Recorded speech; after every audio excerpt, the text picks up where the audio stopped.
Here's the president. Good afternoon. It's exactly 12. Good afternoon, sir.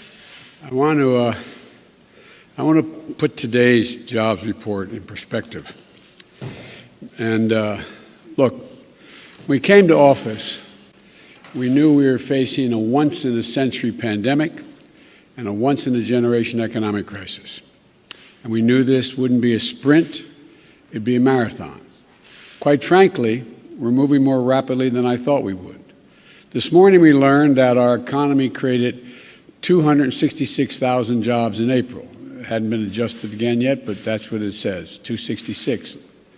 And listening to commentators today, as I was getting dressed, you might think that we should be disappointed. But when we passed the American Rescue Plan, I want to remind everybody, it was designed to help us over the course of a year, not 60 days, a year. We never thought that after the first 50 or 60 days, everything would be fine. Today, there's more evidence that our economy is moving in the right direction. But it's clear we have a long way to go. All told, our economy has added more than 1,500,000 new jobs since I took office. That's the most number of jobs created in the first 3 months of any presidency in our history. Just for perspective, in these 3 months before I got here, the economy added about 60,000 jobs a month, not 500,000. In the 3 months since I've been here, the economy has added 500,000 jobs per month. And this is progress. And it's a testament to our new strategy of growing this economy from the bottom up and the middle out. And it's a clear testament to why it's so needed. Some critics said that we didn't need the American Rescue Plan, that this economy would just heal itself. Today's report just underscores, in my view, how vital the actions we're taking are. Checks to people who are hurting, support for small businesses, for child care and school reopening, support to help families put food on the table. Our efforts are starting to work, but the climb is steep, and we still have a long way to go. Today's report also puts some truth to some loose talk that we've been hearing about the economy lately. First, that we should stop helping workers and families out for fear of overheating the economy. This report reinforces the real truth. For years, working people and middle-class people, the people who built this country, have been left out in the cold, struggling just to keep their heads above water. While those at the top have done very well, we're still digging out of an economic collapse that cost us 22 million jobs. Let me say that again. It cost us 22 million jobs.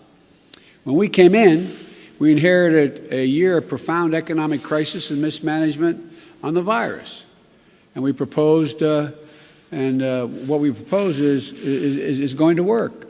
We're going to get to 70%. But anyway, look, it's also going to take focus, commitment, and time to get the economy moving again, as we want it to move. We've got work to do, to state the obvious, we have work to do. But look, let's keep our eye on the ball. That's why the American Rescue Plan is so important. I said we built it as a year-long effort to rescue our country. It's already working. 8 weeks later, we passed. It was after it was passed, but parts of the bill are still getting underway. Here's one example. I know you all know this, but it's worth repeating. State and local governments have to balance their budgets. As a consequence of this pandemic, revenues are way down in cities and states. State and local governments had to lay off 1.6 million employees.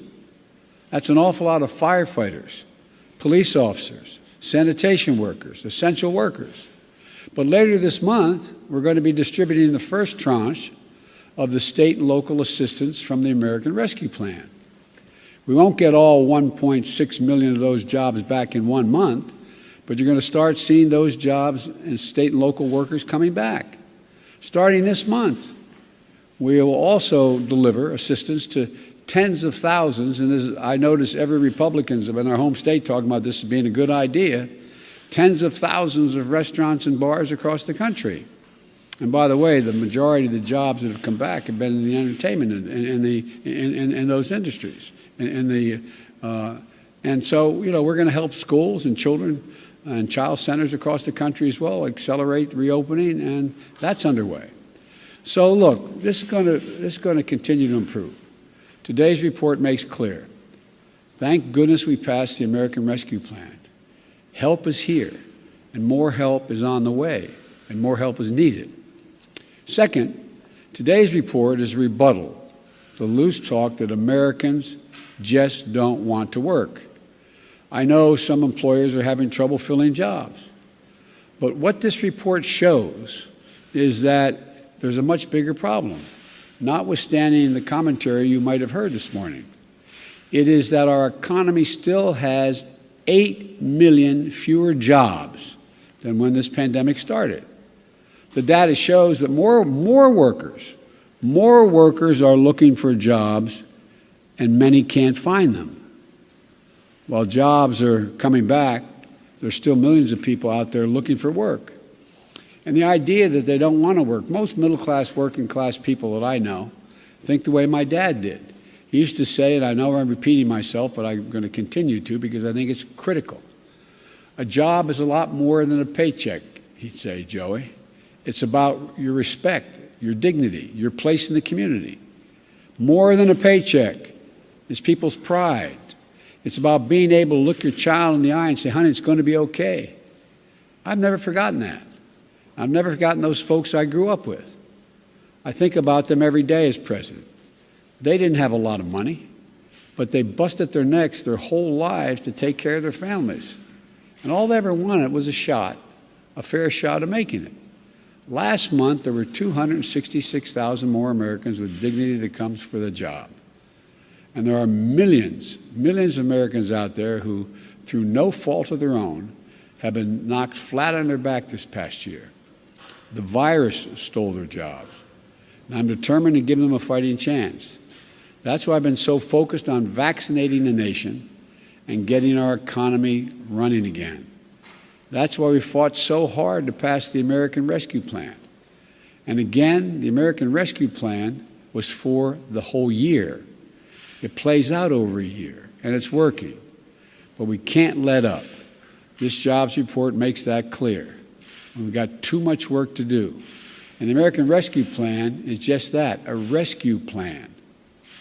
It's to get us back to where we were. But that's not nearly enough. We have to build back better. That's why we need the American Jobs Plan I proposed, to put us in a position where we can build back better, to reclaim our position as the leading and most innovative nation in the world and win the future, the 21st century. We need to rebuild the nation's roads and highways and bridges and ports and airports.